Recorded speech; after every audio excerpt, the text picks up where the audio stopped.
The rejection, the massive space station hung in the void between stars, like a jewel carved from pure light. Captain Sarah Chen pressed her face against the transport window, watching as the Galactic Council nexus grew larger with each passing moment.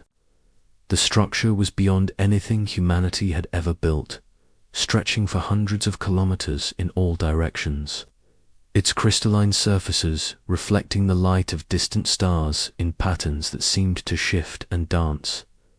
Dr. Marcus Webb sat beside her, nervously adjusting his formal diplomatic uniform. His hands trembled slightly as he reviewed the presentation materials on his tablet for the 100th time. The weight of representing all of humanity pressed down on both of them. Like a physical force, 8 billion people are counting on us, Marcus whispered, his voice barely audible above the hum of the transport engines. Sarah nodded, her jaw set with determination. Then we don't let them down. We show these aliens what humanity can offer. The transport docked with a soft vibration that ran through the hull. Sarah and Marcus gathered their materials and followed the automated guide through corridors that seemed to stretch forever. The walls were made of some kind of living metal that pulsed with soft, rhythmic light. Strange symbols floated in the air around them, translating automatically into English through their neural implants. The council chamber was vast beyond imagination.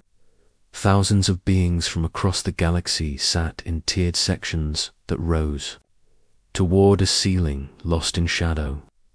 Sarah had studied images of various alien species, but seeing them in person was overwhelming.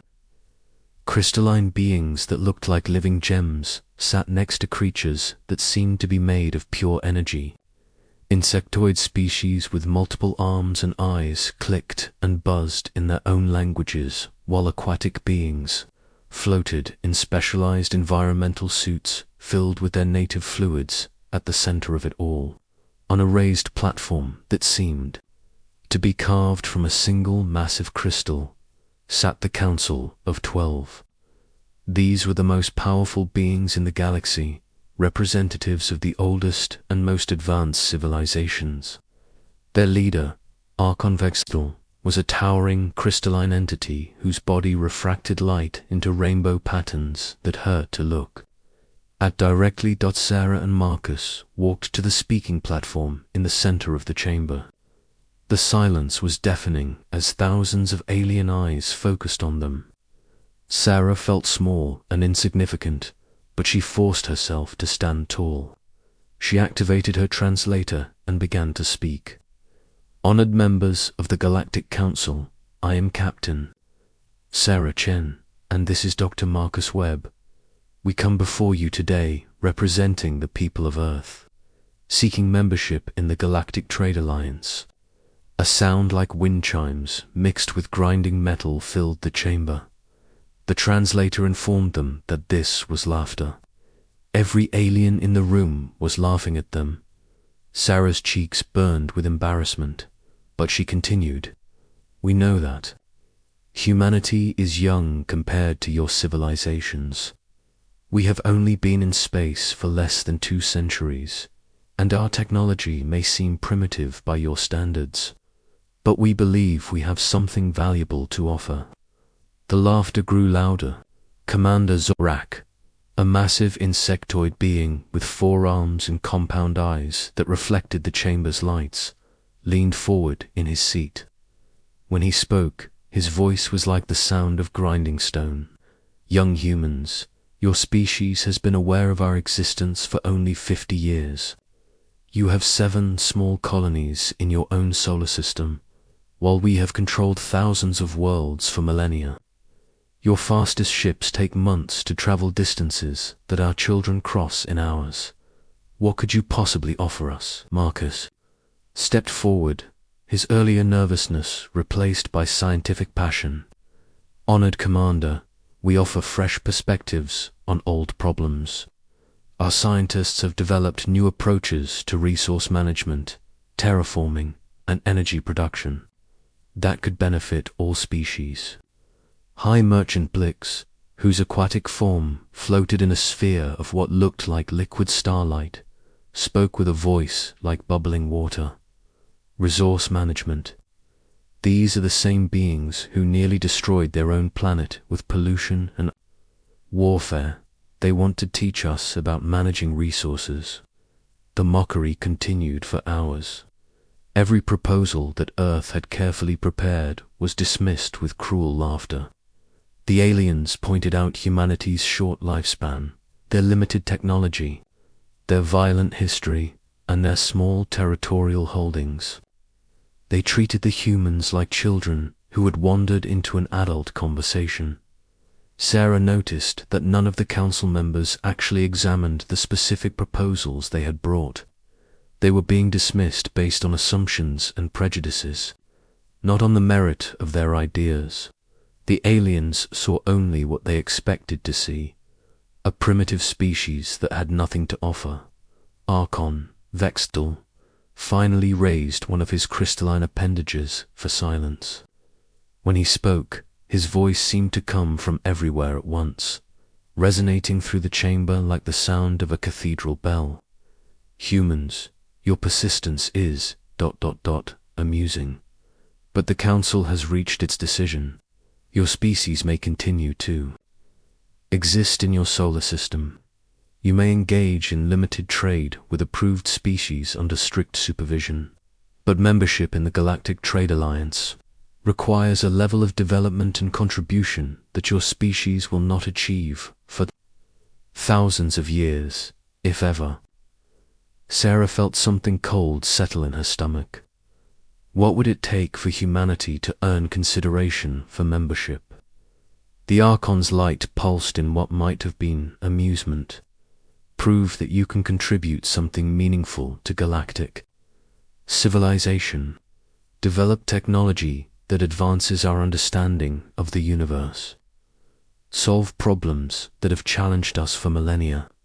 Show us that humanity is more than just another primitive species learning to walk among the stars.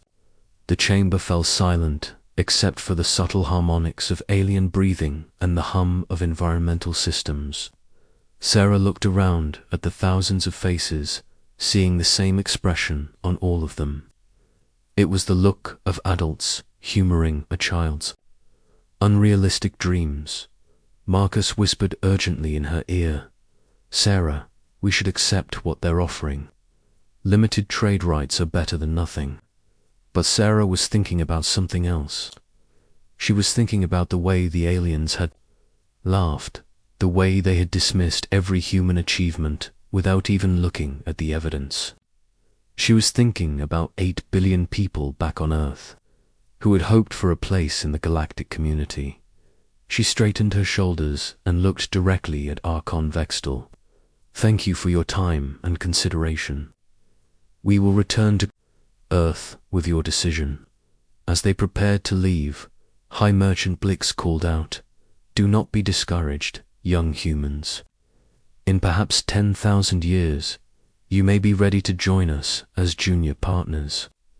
The laughter that followed them out of the chamber was like daggers in Sarah's back. But she kept walking, her head held high, until they reached their transport. Once the doors closed behind them, Marcus collapsed into his seat. "That was humiliating, but at least we got trade rights. That's something." Sarah was quiet for a long moment, staring out at the stars. Finally, she spoke. "Marcus, what if we didn't need them?" "What do you mean?" "What if we just ... walked away? What if we took our toys and went home?" Marcus looked at her with concern. "Sarah, you're talking about isolating humanity from the entire galaxy. That would be madness, would it?"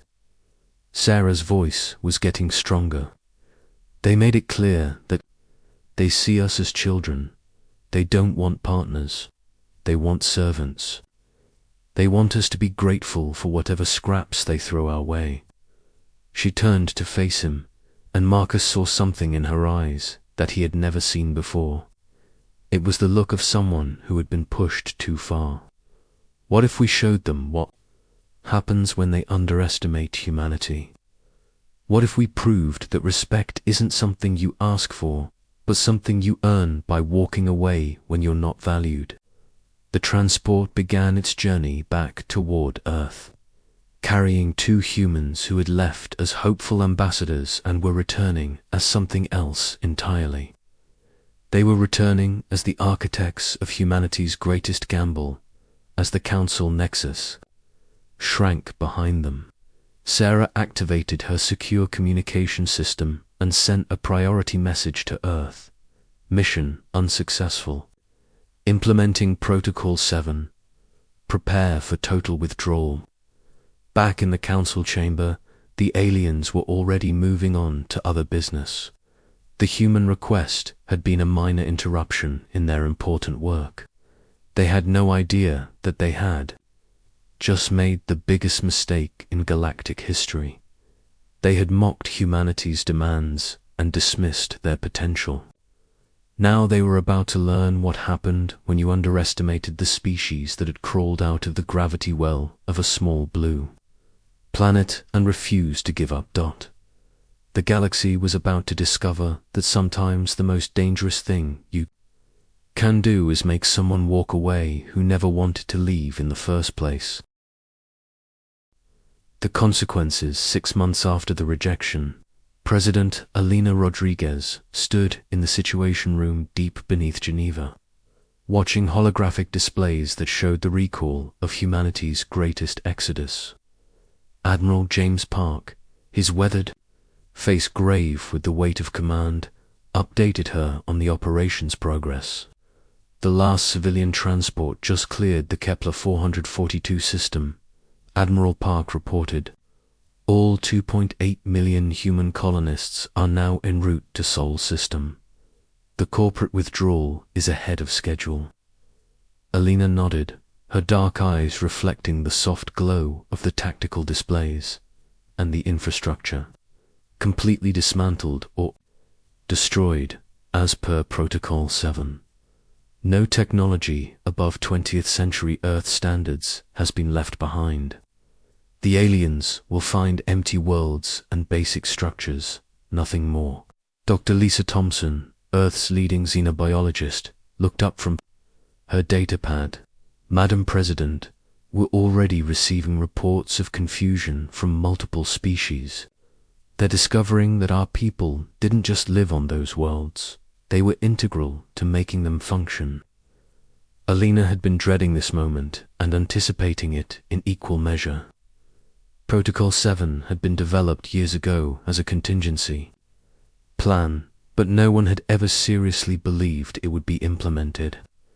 The plan was simple in concept, but devastating in execution. The complete withdrawal of humanity from galactic civilization. Show me the Kepler 442 system, Elena ordered. The holographic display shifted to show a detailed view of the star system where humans had established New Geneva, one of their most successful agricultural colonies. The planet had been a barren rock when humans arrived, but their terraforming technology had transformed it into a garden world that fed 17 different alien species. The hegemony tried to maintain the agricultural systems using their own people, Dr. Thompson explained. They lasted exactly 3 weeks before the soil chemistry became toxic. They're now facing food shortages across 12 systems. Admiral Park pulled up another display. The Zephyrians are having similar problems. Their floating cities on Proxima Centauri b were dependent on atmospheric processors that our engineers had modified. Without human maintenance, the systems are failing. 2 cities have already crashed. Elena felt a mixture of satisfaction and sympathy. The aliens had brought this on themselves, but the human cost of isolation was enormous. What about the aquatic collective? Water purification crisis, Dr. Thompson replied grimly. Our biochemists had solved the problem of processing waste from multiple species with different biological needs. Without that knowledge, their systems are producing toxic output. They're rationing clean water for the first time in their recorded history. But the most devastating impact was just beginning to be understood. Humanity's brief presence in the galaxy had been characterized by an unusual approach to problem solving.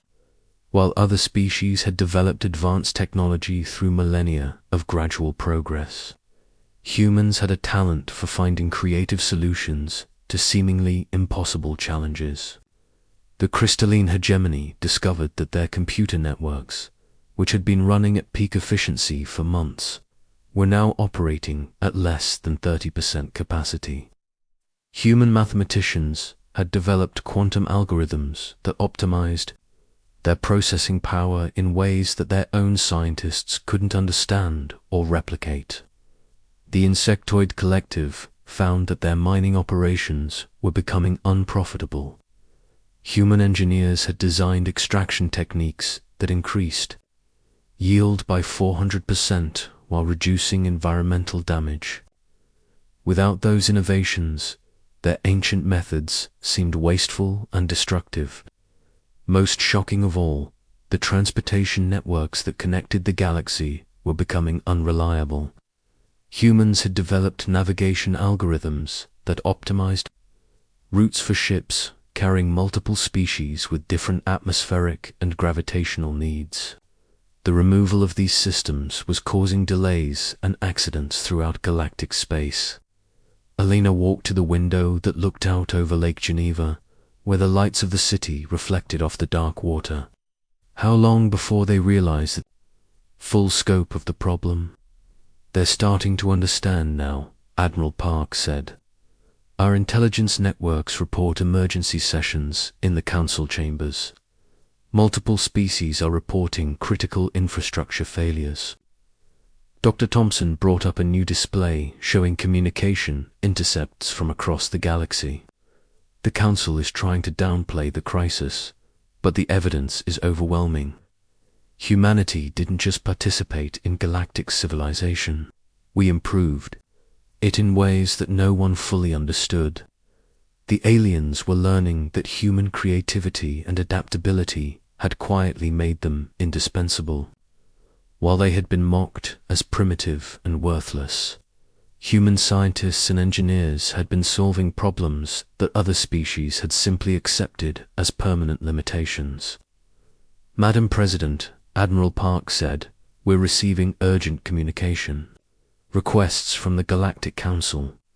They want to speak with you immediately." Alina smiled for the first time in months. Tell them that all diplomatic communications will be processed through normal channels. Estimated response time, 18 months. The same amount of time they kept us waiting for their membership decision, Dr. Thompson observed with grim satisfaction. 3 days later, the true scope of the crisis became clear. The Galactic Council called an emergency session, something that hadn't happened in over 1,000 years. Archon Vexthal stood before the assembled representatives, his crystalline form dim with what might have been exhaustion. "Fellow council members," he began, his voice lacking its usual resonance, "we face an unprecedented crisis. The withdrawal of human presence from our territories has caused system failures across 47 different species and 312 worlds." Commander Zorak's compound eyes reflected the chamber's lights as he spoke. The humans integrated their improvements into our infrastructure so gradually that we didn't realize how dependent we had become. Every system they touched now functions at a fraction of its previous efficiency. High Merchant Blix floated in his sphere, his aquatic form agitated. Our trade networks are collapsing. Transportation costs have increased by 300%. Manufacturing efficiency has dropped by half. The economic impact is beyond calculation. A new voice joined the discussion. Council member Threshka, an energy being who rarely spoke, materialized in the chamber. The humans solved problems we didn't even know we had. They found inefficiencies in our systems that we had accepted for millennia. Without their innovations, we are returning to the limitations of our ancestors. The council chamber, which had been filled with mocking laughter just months before, was now silent except for the sounds of desperation. The aliens who had dismissed humanity as primitive were discovering that they had become dependent on human ingenuity. Archon, Vextal, S-Light pulsed weakly. We have attempted to contact Earth through all available channels. They are not responding to our communications. Perhaps, Commander Zorak suggested, we should send a delegation to their solar system. Impossible, High Merchant Blix replied. They have withdrawn all navigation data for routes to Earth, without their astronomical calculations. We cannot safely travel to their system. Back on Earth, President Rodriguez received daily briefings about the growing galactic crisis. The aliens were learning that humanity's brief presence among the stars had been far more significant than anyone had realized. They had brought not just willing workers and eager traders, but a fundamentally different approach to solving problems. The psychological impact may be even more important than the practical one, Dr. Thompson observed during a cabinet meeting. For the first time in their history, these ancient civilizations are being forced to confront the possibility that they need someone else. Admiral Park leaned forward. Intelligence reports suggest that some species are beginning to question the Council's authority. If they misread humanity so completely, what else might they be wrong about? Alina stood and walked to the holographic display showing Earth's solar system. The inner planets were bustling with activity as returning colonists established new settlements. Mars was experiencing a population boom, while the moons of Jupiter and Saturn were being developed with unprecedented speed. The irony, she said quietly, is that isolation is making us stronger. We're solving problems we never had to face before. We're developing technology we never needed. We're becoming more united than we've ever been. The final blow came when the Council learned that humanity had not just withdrawn their people and technology, but had also taken something even more precious, their knowledge. The algorithms, techniques, and innovations that had made galactic civilization more efficient were locked away in human minds and human databases. The species that had mocked humanity as primitive were now facing the reality that they had lost access to the most creative problem solvers in the galaxy. The beings who had dismissed human contributions as worthless were discovering that their own civilization had been quietly revolutionized by human ingenuity. As the crisis deepened, a new understanding began to emerge among the galactic species. The humans hadn't just been rejected, they had been underestimated on a scale that bordered on the absurd.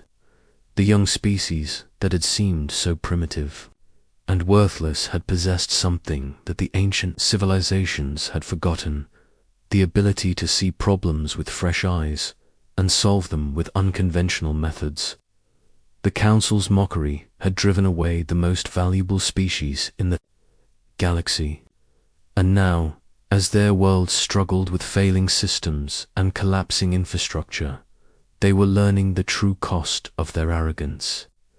Humanity had asked for partnership and been offered servitude. They had requested respect and been given mockery. So they had done something that no species in galactic history had ever done. They had walked away with their dignity intact and their potential unrealized. The galaxy was about to discover that sometimes the most powerful response to rejection is not anger or revenge, but the simple act of taking your gifts elsewhere. And in the growing darkness of failing systems and collapsing infrastructure, a new truth was emerging. Humanity didn't need the galaxy nearly as much as the galaxy needed humanity.